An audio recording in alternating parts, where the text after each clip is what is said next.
Ready. Hello student, good mornings. तो आज हमारी ये दूसरी क्लास है। टाइम थोड़ा मिल नहीं पा रहा था, इस वजह से हम लोग क्लास 1 देने के बाद कुछ टाइम गैप हो गया। तो अब आज से क्लासें डेली आपको प्रोवाइड मतलब मिलेंगी, ठीक है। और आज आप देख रहे हैं जैसा कि यहाँ पे चैप्टर नंबर आपका 10 चैप्टर 1 क्लास 10 का आपको बताया जाएगा, ठीक है। यूक्लिड विभाजन एल्गोरिथम के प्रयोग से आपको क्या निकालना है, एस शेप निकालना है। यहाँ से आपको मैं अगर एस शेप बताऊँ तो ध्यान से देखिएगा। एस शेप क्या होता है, टू मतलब जरूरी नहीं कि दो है, दो हो सकते हैं, 3 हो सकते हैं, ठीक है। इंटीजर्स, कैसे इंटीजर, पॉजिटिव इंटीजर्स, ठीक है। धनात्मक पूर्णांकों का एस शेप निकालना होता है। तो ये कराने से पहले मैं थोड़ा सा आपको नंबर सिस्टम को नॉलेज देना चाहता हूँ, ये आपको जानना भी जरूरी है, ठीक है। जैसे कि अगर आपसे बोला जाए कि प्राकृतिक संख्याएं क्या होती हैं, ठीक है, प्राकृतिक संख्याएं, ठीक है। प्राकृतिक संख्याएं क्या होती हैं, जिसे आप इंग्लिश में बोलते हैं नेचुरल नंबर, ठीक है। तो क्या होता है कि हम लोगों को लाइन नंबर पता है, संख्या रेखा पता है, ठीक है। तो शुरुआत में प्राकृतिक संख्या क्या हुई थी, शुरुआत में ऐसा कुछ नहीं पता था, नॉलेज लोगों को नंबर्स के बारे में नॉलेज नहीं था। तो जो प्राकृत से नंबर मिले, ठीक है, जो नेचुरल से नंबर मिले वो प्राकृतिक संख्याएं कहलाएं। क्या कहलाएं, प्राकृतिक संख्या कहलाएं, ठीक है।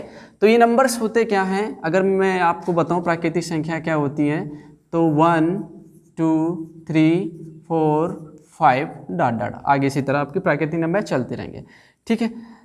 अगर मैं इसे नंबर लाइन पर प्रेजेंट करना चाहूँ, मतलब संख्या रेखा पर अगर मैं इसे दिखाना चाहूँ, ठीक है, तो आप ध्यान से समझना। ये होता है तुम्हारा 1 2 3 4 5। ध्यान समझना, संख्या रेखा पे, पहले संख्या रेखा पे कोई प्रेजेंट करना सबसे पहले नहीं आया था, ठीक है। सबसे पहले आपको प्राकृतिक संख्याएं क्या मिली, जो प्रकृति से हमें मिली नॉलेज, ठीक है, जो प्राकृतिक संख्याएं थी, ठीक है, 1 2 3 4 5 होंगी, ठीक। उसके बाद धीरे धीरे सिलसिला बढ़ा आगे चल करके, ठीक है। और भारत के महान वैज्ञानिक आर्यभट्ट जी ने, ठीक है, उन्होंने जीरो की खोज की। जैसे जीरो की खोज की, संख्याओं में एक क्रांति सी आ गई, बहुत सारे नंबर्स हमें पता चल गए। फिर हम लोगों ने क्या किया है, जब जीरो आ गया तो यहाँ पे हमने जीरो को प्रेजेंट कर दिया, ठीक है। तो अगर इस पार्ट को आप देखिए, इतने पार्ट को, ठीक है, ध्यान समझना, तो प्राकृतिक संख्याएं आपकी हो जाएंगी, ठीक है। अगर जीरो को इंक्लूड कर लिया जाए, सम्मिलित कर लिया जाए, ठीक है, तो आपको पता चल जाएगा क्या, पूर्ण संख्याएं।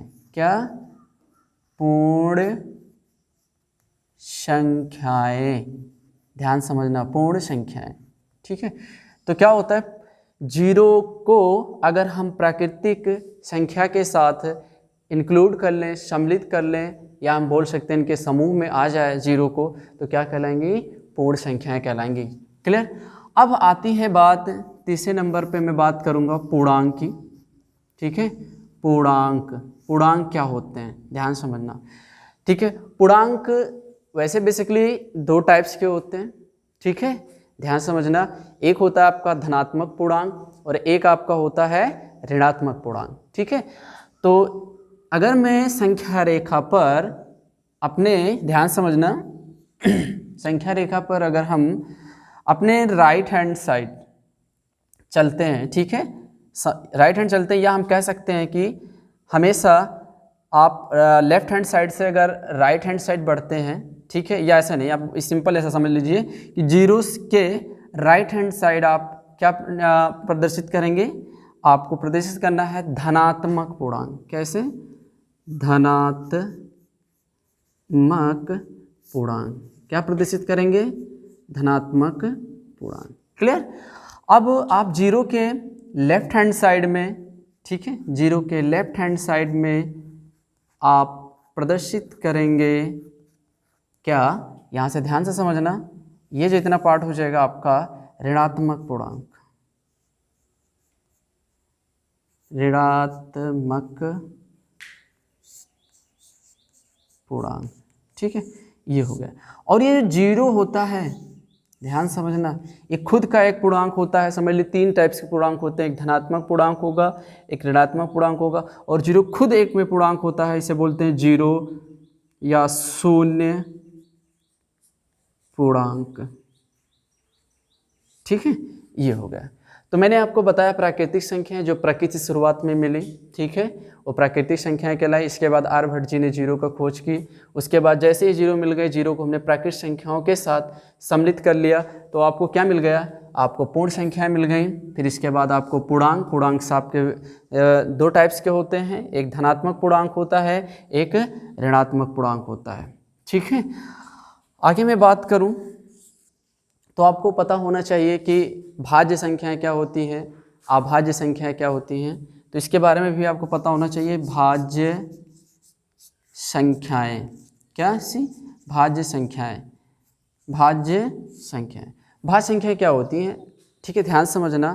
ऐसी संख्याएं, ठीक है, ऐसी संख्याएं जिनका गुणनखंड मिनिमम मतलब कम से कम 3 और मैक्सिमम बहुत सारे इन्फिनाइट नंबर तक मिल सकें, तो ऐसी संख्या क्या कहलाती है, भाज्य संख्या कहलाती है। जैसे मैं आपको अगर कुछ नंबर से समझाऊं, जैसे कि आपको मैं बोलूं 4, तो 4 क्या है, 4 1 से भी डिवाइड होगा, ठीक है, 4 2 से भी डिवाइड होगा, 4 4 से भी डिवाइड होगा, ठीक है।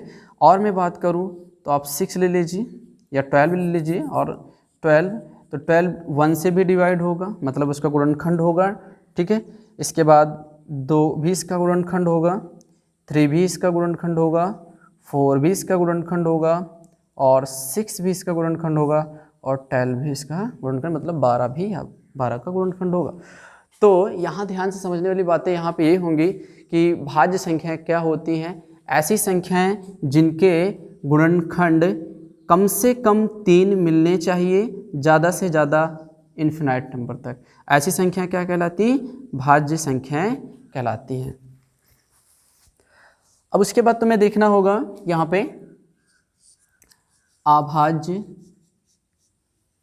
अभाज्य संख्याएं, ठीक है। अभाज्य संख्या क्या होती हैं, तो अभाज्य संख्याओं के बारे में आपको पता करना होगा। अभाज्य संख्या क्या होती हैं, यहाँ ध्यान से देखना होगा। अभाज्य संख्या वो ऐसी संख्या होती जिनके मिनिमम और मैक्सिमम, मैं एक ऐसा भी कह सकता हूँ सिर्फ 2 गुणनखंड मिलने चाहिए, ऐसी, ठीक है, संख्याओं को हम क्या कहेंगे, अभाज्य संख्याएं कहेंगे।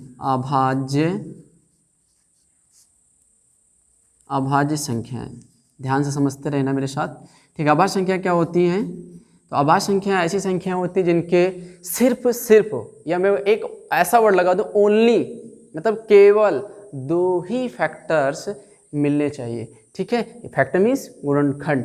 तो जैसे मैं कह दूं, आप ले लीजिए 2, ध्यान समझते रहना, 2, तो 2 क्या होगा तुम्हारा, 2 आपका क्या होगा, 1 से भी डिवाइड होगा, मतलब 1 भी इसका गुणनखंड होगा, और क्या होगा तुम्हारा, 2 भी होगा, है ना। तो इसके देखो ओनली कितने मिल रहे हैं, 2, तो ये 2 क्या होगा, अभाज्य संख्या होगा। और एक क्वेश्चन पूछ लिया जाता है सबसे छोटी अभाज्य संख्या कौन होगी, तो आप बोलेंगे, तो ये भी क्वेश्चन आपसे पूछा जा सकता है, बताइए अभाज्य संख्या कहाँ से स्टार्ट हो रही है, सबसे पहली अभाज्य संख्या, ठीक है, तो आप बोलेंगे 2।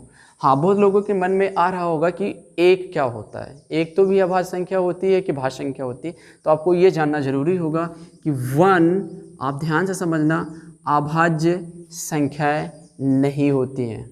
समझ रहे हैं क्यों नहीं होती, क्योंकि देखिए हमने कहा कि ऐसा कर सकते हैं कि सर 1 का फैक्टर 1 × 1 कर लिख सकते हैं, हाँ लिख सकते हो, मगर अभाज्य संख्याओं में जो फैक्टर मिलने चाहिए केवल 2 ही 2, ये दोनों डिफरेंट होने चाहिए, मतलब अलग अलग होने चाहिए, सेम नहीं होना चाहिए। जैसे कि यहाँ 1 है तो यहाँ 2, सेम थोड़ी, अलग अलग है ना। तो इसी तरह अगर मैंने 1 का फैक्टर किया तो ये दोनों सेम है तो 2 ही, ठीक है। अरे 3 भी लिख सकते हैं, ऐसा नहीं है, ठीक। तो ये ध्यान से समझना, इसका अभाज्य संख्या का मेन अगर बताया जाए तो 2 फैक्टर होने चाहिए केवल, और वो भी दोनों डिफरेंट टाइप के होने चाहिए। तो ऐसी संख्या क्या कहलाती है, अभाज्य संख्या। तो आप ये ध्यान कर लेना कि 2 आपकी अभाज्य संख्या नहीं है। Clear, next.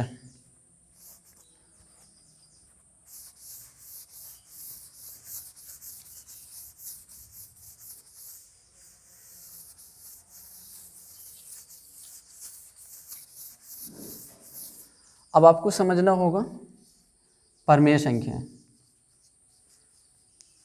परमेय संख्याएं, ठीक है। परमेय संख्या क्या होती है? परमेय संख्या को समझने के लिए आपको यहाँ पे ध्यान देना होगा। हम कहते हैं परमेय संख्याएं ऐसी संख्या होते हैं, ठीक है, जिनको हम p/q के फॉर्म में प्रेजेंट कर सकें, मतलब लिख सकें, ठीक है, p/q। बट यहाँ पे क्या होता है, लेकिन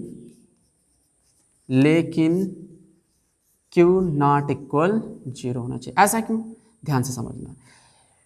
p और q के फॉर्म में लिखना चाहिए। हाँ, एक बात ध्यान से समझना, ये जो p होता है, q होता है, ठीक है, इनका कॉमन उभयनिष्ठ गुणनखंड सिर्फ एक मिल सकता है। या मैं इसे एक और नाम दे सकता हूं कि p और q कैसे नंबर्स होते हैं? को प्राइम नंबर होते हैं। कैसे नंबर होते हैं? को प्राइम, मतलब सह अभाज्य संख्याएं। ध्यान समझना, सहभाज्य संख्याएं। सहभाज्य संख्याएं का मतलब क्या हुआ? मतलब क्या हुआ कि अगर p और q को अगर हम यहाँ से कॉमन गुणनखंड निकालें तो ओनली क्या निकलना चाहिए? एक निकलना चाहिए। या दूसरे शब्दों में हम कह सकते हैं कि यहाँ पे इनका HCF हाईएस्ट कॉमन फैक्टर क्या मिलना चाहिए? एक। तो ऐसी संख्या क्या कहलाती है?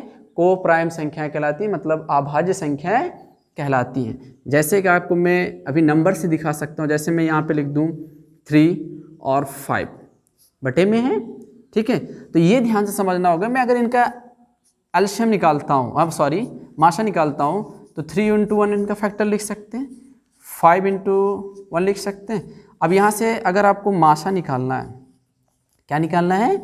माशा। तो माशा क्या होता है? आप ध्यान से समझना। देखिए माशा क्या होगा तुम्हारा, यही जो कॉमन पार्ट निकल रहा है, तो क्या निकला? 1।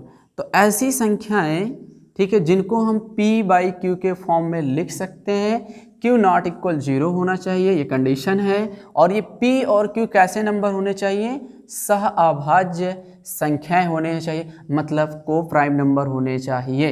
अब ये हमने आपको बता दिया कि सहभाज्य संख्या कैसी संख्या होती है, ठीक है। तो उन संख्याओं का अगर यहाँ पे माशा अगर हम निकालते हैं तो हमेशा ऑलवेज में कह सकता हूँ, पर पक्का है कि भैया 1 ही निकलने वाला और कुछ नहीं। अगर और कुछ निकलता है तो वे संख्याएं क्या होंगी? सहभाज्य संख्याएं नहीं होंगी। और अगर आपका सहभाज्य संख्या ये नहीं होंगी, ठीक है, ध्यान से समझना, तो ये क्या होगा?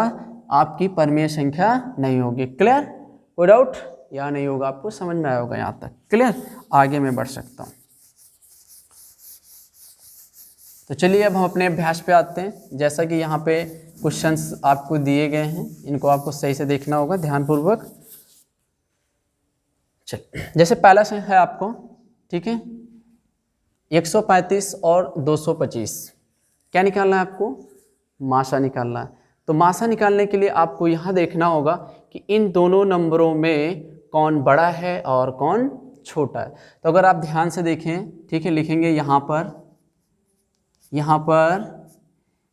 135, ठीक से, बड़ा है 225। क्लियर है? 135 से क्या बड़ा तुम्हारा? 225। तो इसे निकालने के लिए आपको क्या यूज करना होता है? यूक्लिड विभाजन एल्गोरिथम का प्रयोग करना होता है, ठीक है। तो यहाँ सिंपल होता है, जो नंबर बड़ा हो उसे अपने साइड रख लेते हैं, मतलब लेफ्ट हैंड साइड 225, ठीक है, और जो नंबर छोटा होता है उसे हम राइट हैंड साइड रखते हैं, ठीक है। ध्यान समझना। अब इसे क्या होता है आपको समझने के लिए, 135 और 225 को आप 135 से डिवाइड कर दो। फिर से बता रहा हूँ मैं, जो नंबर छोटा होता है उससे हम बड़े बड़े नंबर को भाग करते हैं। वो आपको पता होगा, आपने छोटी क्लास में पढ़ा होगा कि हमेशा ये, इसे क्या बोलते हैं आप? इसे आप बोलते हैं भाजक। क्या बोलते हैं बेटा? भाजक। और इसे क्या बोलते हैं तुम आप लोग? इसे आप बोलते हैं भाज्य। क्या बोला जाता है इसे? भाज्य। और इसे क्या बोलते हैं आप? यहाँ पे आप बोलेंगे भागफल। और यहाँ पे जो आपको मिलने वाला है नीचे, इसे आप बोलते हैं शेषफल। बोलते हैं कि नहीं बोलते हैं? हाँ बोलते हैं भाई, बचपन में पढ़ा है आप लोगों ने, ठीक है ना। तो हमेशा ये याद रखना, कभी भी आपका भाजक भाज्य से बड़ा नहीं हो सकता। इसी वजह से मैंने कहा यहाँ पे सबसे पहले आप ये चुनिए कि कौन बड़ा है और कौन छोटा है। जो बड़ा होगा वो आपके लेफ्ट हैंड साइड में रखा जाएगा, ठीक है, जो छोटा होगा उसे राइट हैंड साइड में रखेंगे। और अब आप देखिएगा ध्यान से, मैं इस 135 से 225 को डिवाइड करूंगा। अगर मैं इसे डिवाइड करता हूं तो 2 बार अगर मैं पहाड़ा पढ़ता हूं तो कितना हो जाएगा तुम्हारा 270 होगा कि नहीं होगा। और 270 क्या होगा, 225 से बड़ा होगा। वो आपने पढ़ रखा होगा, कभी भी जो विभाग करते हैं या तो वो 225 के बराबर आना चाहिए था, ठीक है, या तो उसके नज़दीक हो, या तो मतलब नज़दीक कम हो, उससे ज़्यादा कभी नहीं पढ़ना है। तो अगर हम 2 बार पढ़ते ज़्यादा हो जाएगा, इस वजह से हम कितनी बार पढ़ेंगे, 1 बार, ठीक है। तो अब अगर आप 1 बार गुणा, ठीक है, तो 35 से करना 35, ठीक, नहीं सॉरी 135, ठीक है। अब क्या होगा, इसे सब्ट्रैक्ट करते हैं तो 0, और यहाँ पे तुम्हारा क्या हो जाएगा 12 में से 3 गए तो 9, और 1 से 1 क्या हो जाए कैंसिल, 90 आ गया।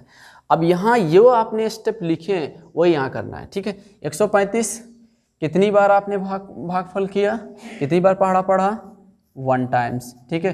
कितना शेषफल आया, +90, ठीक है। अब आपको यहाँ लिखना होगा, ठीक है, आप लिखेंगे यहाँ पे शेषफल नॉट इक्वल 0। देखिए यहाँ पे शेषफल क्या तुम्हारा 0 आया, नहीं है। शेषफल 0 नहीं आया है तो आप ध्यान से समझिएगा, आपका मासा अभी सॉल्व नहीं हुआ, अभी आगे स्टेप को आपको बढ़ाना। इसे आप क्या करेंगे, स्टेप नंबर 1 दे दीजिए, ठीक है। अब स्टेप नंबर आप क्या करेंगे 2, ध्यान समझना। स्टेप 2 के लिए आप क्या करेंगे, ठीक है, जो आपका यहाँ फिर से आपको 2 नंबर चुनने होंगे, ध्यान समझना, ये नंबर, ठीक है, मतलब आपको फिर से कहाँ चुनना होगा, आपको भाजक और शेषफल में चुनना होगा। तो यहाँ फिर चुनना होगा कौन बड़ा है और कौन छोटा है। तो 135 बड़ा है 90 से, तो आप 135 को अपने साइड रखेंगे, मतलब लेफ्ट हैंड साइड रखेंगे, ठीक है, और 90 को राइट हैंड साइड रखेंगे, क्लियर। और फिर से यही प्रोसेस करना है कि आपको डिवाइड करना है, ध्यान समझते रहना, आपको यहाँ डिवाइड करना है कितने, 90 से 135 को। अगर हम 2 बार पढ़ते हैं, ध्यान समझना, 2 बार अगर पढ़ा जाता तो ज़्यादा चला जाएगा, क्योंकि 180 हो जाएगा। हमें क्या पढ़ना है, या तो 135 आना चाहिए तो उससे कम आना चाहिए। तो 1 बार पढ़ेंगे, ठीक है, कितना यहाँ हुआ 90, और अगर हम घटाते हैं तो कितना बचेगा तुम्हारा यहाँ पे 45, क्लियर। क्या फिर यही प्रोसेस आपको यहाँ लिख देना है, 90 कितनी बार आपका भागफल आया, 1 बार, ठीक है, और प्लस रिमाइंडर तुम्हारा कितना हो, मतलब शेषफल 45। फिर आपको यहाँ लिखना होगा, शेषफल तो तुम्हारा 0 आया नहीं, तो आप लिखेंगे यहाँ पे शेषफल नॉट इक्वल 0, ठीक है, नहीं आया तो स्टेप फिर से आपको बढ़ते रहना है, ठीक है। स्टेप नंबर 3, स्टेप नंबर 3 में क्या करेंगे, फिर से आप यही करेंगे, ध्यान समझना। फिर आप करेंगे नंबर का चुनाव करेंगे, कौन छोटा है कौन बड़ा है। तो 90 आपका 45 से बड़ा है, तो 90 को आप लेफ्ट हैंड साइड रखेंगे और 45 को आप राइट हैंड साइड रखेंगे, ठीक है। ये सिर्फ मैं सिखाने के लिए यूज कर रहा हूँ, आपको कहीं भी यूज नहीं करना है, आप सॉल्व करेंगे तो, ठीक है। तो अब फिर से ये करना है कि आप 45 से किसको डिवाइड करेंगे, 90 को डिवाइड करते हैं, मतलब भाग करेंगे, ठीक है। तो अगर 45 का पहाड़ा पढ़ते हैं 2 बार, तो 45 दूना 90, एक पूरी तरह से कट रहा है तो हम 2 बार पढ़ेंगे, और 45 दूना 90, और यहाँ पे आप कैंसिल करेंगे तो क्या आ जाएगा तुम्हारा रिमाइंडर 0, मतलब शेषफल 0, ठीक है। तो वही प्रोसेस यहाँ लिखना होता है, कितना भागफल आया अपना 2, तो 2, और प्लस कितना शेषफल आया 0, ठीक है। अब यहाँ पे आप लिखेंगे शेषफल तुम्हारा आ जाएगा, शेषफल 0 के बराबर है, ठीक है। अतः 135 व 225 का मासा क्या होगा तुम्हारा, मासा आपका होगा 45, क्या होगा 45। अच्छा, अब ये मैंने लगा दिया आपको एक बार